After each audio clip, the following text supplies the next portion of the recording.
YS Jaganmohan Reddy గారి నేతృత్వంలోని YSR Congress party కేవలం 11 సీట్లకే పరిమితమై అధికారానికి దూరమైనప్పుడు కూటమి పార్టీల నేతల నుంచి వినిపించిన మాటలు వైఎస్ఆర్ కాంగ్రెస్ పార్టీని సచ్చేంత వరకు కొట్టాలి, ప్రాణం పోయేంత వరకు కొట్టాలి, దాన్ని అలా వదిలిపెట్టకూడదు అని 164 సీట్లతో అధికారంలోకి వచ్చినటువంటి కూటమి పార్టీల నుంచి వచ్చిన మాటలవి. దాన్ని మళ్ళీ లేవకుండా సచ్చేంత వరకు కొట్టాలి అని.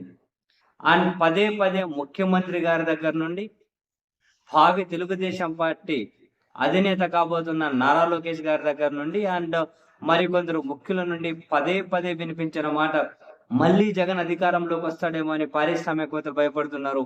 మళ్ళీ జగన్ అధికారంలోకి వస్తే ఆంధ్రప్రదేశ్ ఏమవుతుందో, మళ్ళీ జగన్ అధికారంలోకి వస్తే వీళ్ళు అధికారంలోకి వచ్చిన తర్వాత రాష్ట్ర భవిష్యత్తు మీదనో లేకుంటే రాష్ట్ర ఆర్థిక పరిస్థితి మీదనో వాళ్ళిచ్చిన హామీల మీదనో హామీల అమలు మీదనో వీటన్నిటి మీద దృష్టి పెట్టాల్సిన వీళ్ళు పదే పదే జగన్ అధికారంలోకి వస్తే అని ఆ భయాన్ని అయితే క్యారీ చేసుకుంటూ వెళ్తూ ఉన్నారు.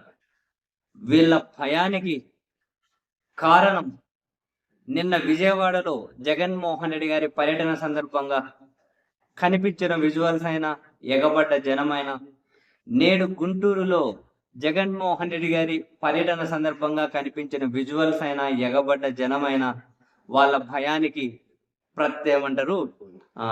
ప్రత్యక్ష సాక్ష్యాలుగా, వాళ్ళ భయానికి ప్రత్యక్ష కారణాలుగా చూడాల్సి ఉంటదేమో. అసలు ఈ జనాన్ని చూసి, జగన్మోహన్ రెడ్డి గారి కోసం వీళ్ళు ఎగబడడాన్ని చూసి మెజారిటీ మెంబర్స్ నుంచి వినిపిస్తున్న మాట ఏంటి అంటే, అరే అసలు జగన్మోహన్ రెడ్డి ఓడిపోయాడా, గెలిచారా, అసలు ఏ ప్రాతిపదికన జగన్మోహన్ రెడ్డి ఓడిపోయాడు అర్థం కాలేదు అన్న దగ్గర నుంచి, సరే ఓడిపోతే ఓడిపోయారు అనుకుందాం, ఒక ఓడిపోయిన నాయకుడి మీద ఇంత లవ్, ఇంత ఎఫెక్షన్ ఎక్కడి నుంచి వచ్చింది? అసలు జగన్ బలం ఇదే. ఒక్కసారి జనంలో గనక జగన్ వస్తే everything is in peace control అని వైఎస్ఆర్ కాంగ్రెస్ పార్టీ క్యాడర్ నుంచే కాకుండా కొందరు న్యూట్రల్ పీపుల్స్ నుంచి కూడా జగన్ కు ఉన్నటువంటి ఆ మాస్ ఇమేజ్, ఆ ఫాలోయింగ్ గురించి మాట్లాడుకుంటున్నారు అని అంటే, ఎంత అసలు అధికారానికి దూరమే 11 సీట్లకు పరిమితమైన ఆ పార్టీ అధ్యక్షుడి కోసం ఇంత జనం ఎగబడడం ఏంటి? 164 సీట్లతో అధికారంలోకి వచ్చిన వాళ్ళు భయపడడం ఏంటి? అన్నిటికీ సమాధానం తాను బయట అడుగు పెడితే కనిపిస్తూ ఉంది. 8.5 నెలలైంది కొత్త ప్రభుత్వం సేదా తీరి. అటువంటిప్పుడు 11 సీట్లకు పరిమితమైన వాళ్ళు బయటకు వెళ్తే ఎట్లుండాలి? సచ్చుగా ఉండాలి, చప్పిడిగా ఉండాలి, నీరసంగా ఉండాలి. ఆ క్యాడర్ రావాలి అంటే, జనం రావాలి అంటే ఏదో మొహమాట కొద్ది వస్తామమ్మ పోతిమమ్మ అన్నట్లు ఉండాలి. కానీ ఇక్కడ ఇది ఒక్కరు ఆర్గనైజ్ చేసింది లేదు. ఈవెన్ విజయవాడలో అంతమంది జనాన్ని చూసిన తర్వాత, నిన్న విజయవాడ నడిగడ్డన ఒక కీలకమైన వ్యక్తికి అరే అసలు వీళ్ళు ఆర్గనైజ్ చేశారా, ఎవరికి వాళ్ళు వచ్చారా జనం తెలుసుకునే ప్రయత్నం చేయాలని చెప్పి ఆ ప్రోగ్రామ్ కి సంబంధించి ఒక కీలకమైన వ్యక్తినే డైరెక్ట్ గా అడిగి, ఏంటండి మీరు ఆర్గనైజ్ చేశారా, జనం ఏంటి అంతమంది వచ్చారు అంటే, ఒక్కరికి కూడా మేము ఫోన్ చేసి రమ్మని పిలిచిన వాళ్ళు కూడా లేరు. జనం చుట్టుపక్కల జిల్లాల నుంచి కనుక ఎగబడ్డారు. మేమే ఆశ్చర్యపోయాం, జగన్మోహన్ రెడ్డి గారే ఆశ్చర్యపోయారు ఆ జనాన్ని చూసి, ఇంతమంది వచ్చారేంది అని చెప్పి అంటూ ఉన్నారు. ఎవరు ఆర్గనైజ్ చేసింది లేదు. పోనీ ఇప్పుడు ఆర్గనైజ్ చేస్తే వచ్చే వాళ్ళు ఎంతవరకు వస్తారు? అధికారానికి దూరం అయ్యారు, వాళ్ళ పార్టీ నాయకులు క్యాడరు కేసులు ఎదుర్కొంటున్నారు, వాళ్ళని భయపెడుతూ ఉన్నారు, అక్రమ అరెస్టులని నిర్బంధించి రకరకాలుగా అణచివేతకు గురి కాబడుతున్నా కూడా బహుశా భయంలో నుంచే తిరుగుబాటు వస్తుందేమో, అంటే భయంలో నుంచే ధైర్యం నుంచే తిరుగుబాటు వస్తుందేమో. బహుశా వైఎస్ఆర్ కాంగ్రెస్ పార్టీ క్యాడర్లో ప్రభుత్వమే ఏమైనా కసి నింపుతుందేమో అని చెప్పి అనిపిస్తుంది ఒక్కోసారి. ఈ స్థాయి జనం, ఈ స్థాయి స్పందన, అసలు ఇప్పుడు ఎన్నికలు జరిగితే అధికారం తారుమారు అవుతుందా, తలకిందులు అవుతుందా అనే చర్చలు కూడా బయటకు వస్తున్నాయి. అంటే చూడండి, వైసీపీ నుంచి రాజ్యసభ ఎంపీలు పోతున్నారా, నంబర్ 2లు నంబర్ 3లు అనబడే వాళ్ళు పోతూ ఉన్నారా, మాజీ డిప్యూటీ చీఫ్ మినిస్టర్లుగా ఉన్న వాళ్ళు పోతూ ఉన్నారా? మంత్రులుగా పనిచేసిన వాళ్ళు వెళ్తూ ఉన్నారా? అసలు ఎవరూ దేకట్లే. వాళ్ళు పోతే ఏంది, ఉంటే ఏంది అన్న దగ్గరికి.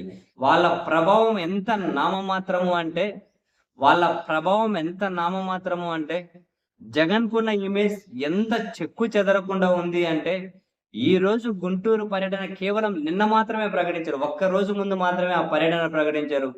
అయినా ఈ వచ్చిన జనాన్ని చూస్తే, ఎగబడ్డ జనాన్ని చూస్తే, అరె నీ పాసుగుల జనానికి ఏమైనా పిచ్చి పట్టిందా అనిపిస్తది. అంతగానం. పోనీ విజయవాడలో ఆ పాప 5, 6 సంవత్సరాల, ఆ 7, 8 సంవత్సరాల ఆ బుడ్డది, ఆ చిన్న పాప ఎమోషన్ చూడండి. ఏముంది? ఆ పాప అంటే అంత ఎమోషన్‌గా ఎవడో కొందరు అన్నట్లు స్క్రిప్టెడ్ అది ఇది అసలు ఏం అవసరం ఉంటది? ఏం అవసరం ఉంటది? కానీ అంతగానం ఆ పాప అంత ఎఫెక్షన్, అంత లవ్ చూపిస్తున్నారు అంటే బట్ ఆ పాప మైండ్ మీదనే జగన్ మీద ఎంత పాజిటివ్ ఒపీనియన్ బిల్డప్ అయి ఉండాలి. ఎంత ప్రభావం చూపించి ఉండాలి. అలా అధికారంలో లేని వ్యక్తి కోసం ఇంతమంది ఇంతగానం పోటీ పడడం మనం చూసామా? ఎక్కడైనా చూసామా? అందుకే కాబోలు జగన్మోహన్ రెడ్డి గారిని చూసి వీళ్ళు భయపడడంలో అర్థం ఉంది. జగన్మోహన్ రెడ్డి గారు మళ్ళీ అధికారంలోకి వస్తాము అని వాళ్ళ నాయకులతో పదే పదే కాన్ఫిడెంట్ గా చెప్పడం వెనక వాలిడ్ రీజన్స్ ఈ జనమే కనిపిస్తూ ఉన్నారు.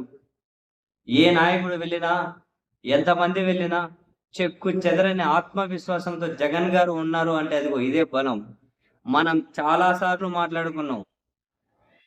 ఎంత చేసినా వీళ్ళు ఒకవేళ కూటమి సర్కార్ ఏదైతే ఉంటుందో వాళ్ళు మళ్ళీ మంచి చేసి అధికారంలోకి వచ్చే ఆ దారిని తప్ప ఏదో కక్షనో, లేకపోతే ఏదో హింస పెట్టో, లేకపోతే ఏదో అణచివేతనో వీళ్ళని ఏదో నిర్వీర్యం చేసి మనం అధికారంలోకి రావచ్చు అని భావిస్తే అది డెఫినెట్ అమాయకత్వం, మూర్ఖత్వమే అవుతుంది. వీళ్ళు ఏమి చేసినా జగన్ కు మినిమం 40% అయితే లేకుండా పోదు. అది ఎంతో కొంత పెరుగుతూ పోవడమే కానీ తగ్గే పరిస్థితి ఉండదు. ఆ 40% వీళ్ళు చెక్కు చెదిరించలేదు. ఆ 40%లో కూడా మరింత కసి నింపకుండా ఉండాలి అంటే కూటమి సర్కార్ వాళ్ళ జోలికి పోవడం వదిలి వీళ్ళు ఇచ్చిన హామీలు అమలు చేసి చాలా ఫెయిర్ పాలన చేసుకుంటూ వెళ్తే ఈ కక్ష, కేసులు, రెడ్ బుక్లని ఇవన్నీ పక్కన పెట్టేస్తే వాళ్ళకే మంచిది డెఫినెట్లీ. ఎందుకంటే లేకపోతే లేనిపోయిన నెగటివిటీ వాళ్ళు మూట కట్టుకొని 40% వీళ్ళు పెంచుకుంటూ పోవడమే ఉంటది. ఇప్పటికీ ఒంటరిగా పోటీ చేస్తే అధికారంలోకి రాలేము అన్న భయం ఒకరిది. ఒంటరిగా పోటీ చేస్తే ఎమ్మెల్యేగా కూడా గెలవలేము అనే భయం మరొకరిది. ఒంటరిగా పోటీ చేస్తే నోటాతో కూడా పోటీ పడలేమని చెప్పి భయం మరొకరిది. ఈ భయస్థలందరూ చేతులు కలిపి జగన్మోహన్ రెడ్డిని ఎదుర్కోవాలని చెప్పి నిర్ణయం తీసుకొని అసలు వాళ్ళు అలాగా వాళ్ళకి ఇష్టపూర్వక వాళ్ళు ఇష్టం లేకపోయినా కానీ చేతులు కలిపి అలా అలా ముందుకు ఎందుకు వెళ్తున్నారు అంటే అదిగో జగన్ బలం ఈ విధంగా ఉంది. ఒక్కసారి అడుగు పెడితే అరే నీ పాసుగుల అది కాదు జగన్ బలం. ఇప్పుడు అధికారం పోయి 8 నెలలు అయింది అంటే ఆయన బయటకు వస్తే ఈ రేంజ్ లో అంటే గడిచే కొద్దీ జగన్ బలం పెరుగుతూ పోతూ ఉంటది కానీ దాన్ని అయితే తగ్గించే పరిస్థితి ఉంటుందా అంటే ఎన్ని అనూహ్యమైన పరిణామాలు జరిగినా జగన్ కు ప్రస్తుతం ఉన్న బలం తగ్గుతుంది అనే సంకేతాలు అయితే ఏ కోశానా కనిపిస్తలేవు.